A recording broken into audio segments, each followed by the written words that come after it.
जय श्री हरि। आज है 29वें दिन की कथा। तो आज के महात्म में हम सुनेंगे देवदूतों के ज्ञानोपदेश से कंदर्प का हरिलोक गमन व दैनिक चर्चा। पुण्यशील और सुशील बोले, हे कंदर्प, गोलोक को चलिए, देर क्यों कर रहे हो? तुमने विशेष रूप से भगवान पुरुषोत्तम का समीपस्थ पाया है। कंदर्प बोला, मुझे अभी बहुत से कर्मों के फल भोगने हैं, लेकिन किस प्रायश्चित से गोलोक मिला है, यह मेरी समझ में नहीं आ रहा। पृथ्वी पर जितनी वर्षा की धाराएं हैं, जितने तृण और रजकण हैं तथा जितने आकाश में तारे हैं, उतने ही मेरे पाप हैं। मैंने यह सुंदर शरीर कैसे पाया? हरि के प्रिय पार्षदों, इसका कारण मुझे बताओ। श्री नारायण बोले। कंदर्प की ऐसी वाणी सुनकर हरि के दूत बोले, आहा देव, हे देव, क्या तुमने यह पद पाने का महान साधन नहीं जाना है? हे प्रभु, पुरुषोत्तम भगवान का प्रभाव आपने नहीं जाना। यह पुरुषोत्तम मास के विष्णु का प्रिय और महापवित्र है। इसमें तुमने देव दुर्लभ तप किया है। हे महाराज, वन में वानर शरीर से अनजाने में और मुख रोग के कारण न खाने से तुम्हारा निराहार व्रत हो गया है। तुमने वानरपने की चंचलता से वृक्ष से फल तोड़ तोड़ कर पृथ्वी पर फेंक दिए, जिनसे अन्य लोगों की तृप्ति हुई है। दुख के कारण तुम पानी भी नहीं पी सके, जिससे तुम्हारा अज्ञानतावश पुरुषोत्तम मास में बड़ा भारी तप हो गया। हे अनग, तुम्हारे द्वारा फलों के गिराए जाने से परोपकार हो गया। वन में विचरते महाभयंकर शीत, वायु, धूप आदि सहन की और इस रमणीक क्षेत्र तीर्थ में 5 दिन गोते लगाए, जिससे तुम्हें पुरुषोत्तम मास के स्नान का फल मिल गया। इस कारण तुम्हारे रोग वश होने से भी अनजाने में ही उत्तम तप हो गया, सो वह सब सफल हो गया। और अब तुमने अनुभव भी कर लिया, जो मनुष्य इस पुरुषोत्तम मास में श्रद्धापूर्वक इसके उत्तम महात्म को जानकर विधि सहित कर्म करते हैं, उनका तो कहना ही क्या। आपने जैसा साधन किया वैसा करने में अन्य कोई समर्थ नहीं है। इस मास में एक उपवास करने से ही मनुष्य पाप समूह से छूट जाता है। इस मास के समान पुरुषोत्तम मास की प्रीति देने वाला अन्य कोई नहीं है। इस पुरुषोत्तम मास का जो व्रत करते हैं वे धन्य हैं। इस भारतखंड में मनुष्य जन्म पाकर जो पुरुषोत्तम मास का सेवन करते हैं, वे सदा महाभाग्यशाली हैं और उन्हीं का जन्म सफल है। जिनका पुरुषोत्तम मास स्नान, दान, जप आदि में बीतता है, पुरुषोत्तम मास में दान, पितृकाल, श्राद्ध और अनेक प्रकार के तप करने से ये सब अन्य मासों की उपेक्षा करोड़ों गुना फलदायी होते हैं। जो पुरुष पुरुषोत्तम मास में स्नान दान नहीं करता, उस नास्तिक, पापी, मूर्ख, पाखंडी, दुष्ट, अधर्मी तथा आलोचक को धिक्कार है। श्री नारायण बोले। पुण्यशील और सुशील द्वारा कंदर्प ब्राह्मण अपने पूर्व वृत्तांत को सुनकर पुलकित हो आश्चर्य में पड़ गया। प्रथम तीर्थ के देवताओं और कालीजर पर्वत को, फिर वन के देवों को, छोटे छोटे पेड़ों तथा सब लताओं और वृक्षों को उसने नमस्कार किया। तत्पश्चात नम्रतापूर्वक विमान की प्रदक्षिणा कर मेघ के समान श्याम वर्ण का हो सुंदर पीताम्बरधारी वह विमान पर बैठ गया। तब सब देवता स्तुति करने लगे। गंधर्व एवं किन्नर आदि बाजों के साथ गाना गाने लगे। इंद्र आदि देवता बड़े हर्ष से पुष्प वर्षा कर सादर पूजा करने लगे। इसके पश्चात वह आनंद से योगियों के दुर्लभ गोप गोपी और गौओं से सेवित रासमंडल से शोभित गोलोक को गया, जिस लोक में न बुढ़ापा आता है और न मृत्यु होती है और न कोई शोक होता है। ऐसे लोक को कंदर्प चित्र शर्मा ब्राह्मण पुरुषोत्तम मास के सेवन से वानर शरीर त्याग कर गया, जहाँ 2 भुजाधारी मुरलीधर पुरुषोत्तम के दर्शन करके आनंदित हो गया। श्री नारायण बोले, इस आश्चर्यमय दृश्य को देखकर सब देवता चकित हो और पुरुषोत्तम मास की प्रशंसा करते हुए अपने अपने स्थान को चले गए। नारद जी बोले, हे तपोधन, आपने ये प्रातःकाल के कर्म बताए हैं, अब दिन के पिछले भाग में क्या कर्म करना चाहिए? हे नाथ, गृहस्थ के उपकार के लिए मुझे बताइए, क्योंकि आप जैसे महात्मा सबके उपकार के लिए सदा विचरते रहते हैं। श्री नारायण बोले, प्रातःकाल का कर्म विधि पूर्वक समाप्त करके फिर मध्याह्न काल की संध्या करके तिल से तर्पण करें। देव, मनुष्य, पशु पक्षी, सिद्ध, यक्ष, सर्प, दैत्य, प्रेत, पिशाच और नाग, ये सब जो अन्न की इच्छा करते हैं, वे सब मेरे द्वारा दिए गए अन्न को ग्रहण करें। फिर 5 महायज्ञ करें, उसके बाद भूत बलि करें। इसके पश्चात कोए और कौए को बलि दें। इस प्रकार कहकर सब भूतों को अलग अलग फिर बलि दें। फिर विधि पूर्वक आचमन करके प्रसन्न मन हो श्रद्धा से अतिथि सेवा करें। उसके लिए आगमन की प्रतीक्षा में द्वार की ओर देखते रहें। जो अतिथि भाग्य से गो धुलने के समय तक आ जाए, उसको पहले वाणी से सत्कार करें। फिर बुद्धिमान पुरुष उसकी देव समान पूजा करके भक्ति पूर्वक यथाशक्ति अन्न और जल से संतुष्ट करें। फिर विधि पूर्वक भिक्षुक, सन्यासी और ब्रह्मचारी के लिए बनाए हुए सब व्यंजनों में से निकालकर अन्न भिक्षा में दें। सन्यासी और ब्रह्मचारी ये दोनों सिद्धांत के मालिक हैं।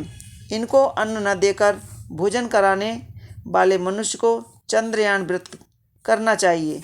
पहले यति को हाथ को धोलाकर फिर भिक्षा दें, साथ में जल दें। ऐसा करने से वह भिक्षा सुमेर पर्वत के समान और जल समुद्र के तुल्य महान होता है। जो मनुष्य सत्कार से भिक्षुक को भिक्षा देता है तो उसका फल गोदान के समान होता है, ऐसा भगवान यम कहते हैं। फिर पूर्व की ओर मुँह करके बैठकर मौन हो शुद्ध सुंदर थाली में अन्न की प्रशंसा करते हुए भोजन करें। अपने आसन पर अपनी थाली में एक वस्त्र पहनकर भोजन करें।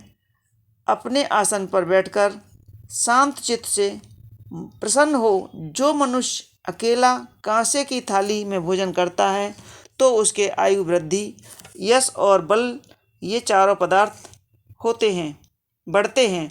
दिन में सत्य, तैन और रात्रि में तृण या सत्यन, इन मंत्रों से जल से हाथ धोकर घृत सहित सब व्यंजन आदि को भोजन में लाएं। भोजन में से पहले थोड़ा सा अन्न लेकर भूपते नमः कहकर फिर भुवनपते नमः कहकर धर्मराज को बलि देवें। फिर भूतान पत्ने नमः कहकर चित्रगुप्त को बलि देने के बाद भूतों के प्रति ऐसा कहें कि जहाँ कहीं भी भूख प्यास से व्याकुल भूत स्थित हैं, उनकी तृप्ति के लिए यह अन्न सुखपूर्वक अक्षय हो। फिर ओम प्राणायाम स्वाहा, ओम अपानायाम स्वाहा, ओम व्यायाम स्वाहा, ओम उदानाय स्वाहा, ओम समानाय स्वाहा का उच्चारण करके घृत के साथ 5 ग्रास बिना दांत चबाए लगाए निगल जावे। फिर प्रेम से पहले मीठी पदार्थ खावें, नमकीन व खट्टा पदार्थ भोजन के मध्य में, फिर कड़वे व तेज पदार्थ खावें। मनुष्य को चाहिए कि पहले तरल पदार्थ का भोजन करे, फिर बीच में कड़वे पदार्थ खाए और अंत में फिर तरल पदार्थ खावे। ऐसा करने से बल और आरोग्यता प्राप्त होती है। मुनि को 8 ग्रास, वानप्रस्थ को 16 ग्रास, गृहस्थ को 32 ग्रास और ब्रह्मचारी को इच्छा अनुसार भोजन करना चाहिए। ब्राह्मण, क्षत्रिय और वैश्य को शास्त्र के विरुद्ध भोजन आदि पदार्थ नहीं खाने चाहिए। सूखा और बासी आहार अभोज्य कहा है। घी और दूध के शेष भाग को छोड़कर सब पदार्थों का भोजन करके बचे हुए घी दूध को उंगलियों के अग्रभाग में रखकर अंजलि में रखकर भरकर उसमें से आधा जल पी लें और उंगली के अग्रभाग से स्थित शेष को पृथ्वी पर गिराकर ऊपर से अंजलि का शेष आधा जल पंडित जन उसी जगह निम्न मंत्र से को पढ़कर सींचकर, ऐसा न करने से ब्राह्मण पाप का भागी होता है। रौरव नरक में पीप के गड्ढे में अनेकों वर्षों तक रहने वाले प्राणियों को जिन्हें इसकी आकांक्षा हो उनके लिए यह मेरा दिया हुआ जल अक्षय होकर मिलता रहे। यह कहकर जल से सींचन करके दांतों को शुद्ध करें, फिर आचमन करके गीले हाथ से पात्र को सरका दें। फिर वहाँ से उठकर बाहर जाकर मिट्टी और शुद्ध जल से अच्छी तरह से मुख व हाथ को धोवें। 16 कुल्ला कर शुद्ध हो सुख से आसन पर बैठकर निम्न मंत्रों को पढ़ते हुए पेट पर हाथ फेरें। अगस्त, कुंभकर्ण, शनि, बड़वानल और 5वें भीम का आहार के पचने के लिए स्मरण करें। जिसने आतापी और वातापी को मारा, समुद्र को सोख लिया, ऐसे अगस्त मुनि मेरे ऊपर प्रसन्न हो। फिर हर्ष से श्री कृष्ण का स्मरण कर आचमन करके पान खावें। फिर श्रेष्ठ मार्ग का अनुसरण कर उत्तम शास्त्रों की चर्चा का आनंद लेते हुए परम ब्रह्म श्री कृष्ण का चिंतन करें। सर्वथा आजीविका रहित व्यक्ति भी एकाग्र मन होकर 2 घड़ी अध्यात्म विद्या श्रवण करे। अध्यात्म सुनने मात्र से धर्म का ज्ञान और पापों का नाश होता है, मोह दूर होता है और ज्ञान रूपी अमृत प्राप्त होता है। नीच भी श्रेष्ठता को प्राप्त करता है और न सुनने से श्रेष्ठ जन भी नीच हो जाता है। फिर बाहर जाकर व्यवहार व्यापार आदि करें और संपूर्ण अर्थों की सिद्धि देने वाले श्री कृष्ण भगवान का मन में ध्यान करें। सूर्य अस्ताचल के समय पर तीर्थ अथवा घर पर ही जाकर हाथ पांव धोकर पवित्र धारण कर संध्याकालीन की संध्या वंदन करें। जो अधम ब्राह्मण सायंकालीन की संध्या न करें वह गोवध के समान पाप का भागी होता है और मरने पर रोरर नरक में जाता है। कभी समय न रहने पर संकट में पड़ जाने से या यात्रा में होने से ब्राह्मण को चाहिए कि वह आधी रात्रि के पहले तक संध्या काल की संध्या कर ले। जो ब्राह्मण संध्या से तीनों काल प्रातः, मध्याह्न, सायंकाल की संध्या उपासना करता है उसका तेज घृत पाकर अग्नि की लौ की भांति बढ़ता है। सूर्य साय के समय सूर्य के आधा अस्त होने पर प्राणायाम करें, मंत्र मार्जन करें। सायंकाल मंत्र से और प्रातःकाल इस मंत्र से आचमन करें। पश्चिम की ओर मुख करके मौन धारण कर सावधानी से बैठकर फिर ओमकार और व्याहति सहित गायत्री मंत्र का रुद्राक्ष की माला लेकर के तारे उगने तक अच्छी तरह से जप करें। फिर वारुणी ऋचाओं से सूर्य नारायण का उपस्थान प्रदक्षिणा करते हुए दिशाओं को तथा दिशाओं के अधिपतियों को पृथक पृथक नमस्कार करें। सायंकालीन संध्या की उपासना करके अग्नि में आहुति देकर सेवकों सहित अल्प भोजन करके बैठ जाएं। सायंकाल और प्रातःकाल भोजन की इच्छा न होने पर भी वैष्णदेव और बलि कर्म सदा करता रहे, नहीं तो पाप का भागी होता है। फिर भोजन करने के बाद गृहस्थ पुरुष सायंकाल हाथ पैर धोकर तकिया आदि सहित कोमल सैया पर जाकर अपने घर में पूर्व की ओर सिर करके सोवे, ससुराल में दक्षिण की ओर सिर करके सोवे। परदेश में पश्चिम की ओर सिर करके सोवे, किंतु उत्तर की ओर सिर करके कभी न सोवे। सोने वाला पुरुष रात्रि सूक्त का जाप करके सुखदायी देवताओं का स्मरण कर अविनाशी विष्णु को नमस्कार करके प्रसन्नचित्त हो रात्रि में अगस्त, माधव, महाबली, मुचकुंद, कपिल और अस्तिक मुनि के ये 5 मुख से सोने वाले, अतः इनका स्मरण करके सोवे। मांगलिक जल से भरा कलश सिरहाने रखकर वेद मंत्र और गरुड़ मंत्रों से रक्षा करने की सोवे। ऋतु काल में स्त्री संगम करे, सदा अपनी ही स्त्री से प्रेम करे। व्रती पुरुष रति को कामना से पर्व की तिथियों को छोड़कर ऋतु काल में अपनी स्त्री से भोग करे। प्रदोष और प्रदोष काल के पिछले पहर में वेद के अभ्यास से समय व्यतीत करे। दोपहर सोने वाला मनुष्य ब्रह्म को प्राप्त होने योग्य होता है।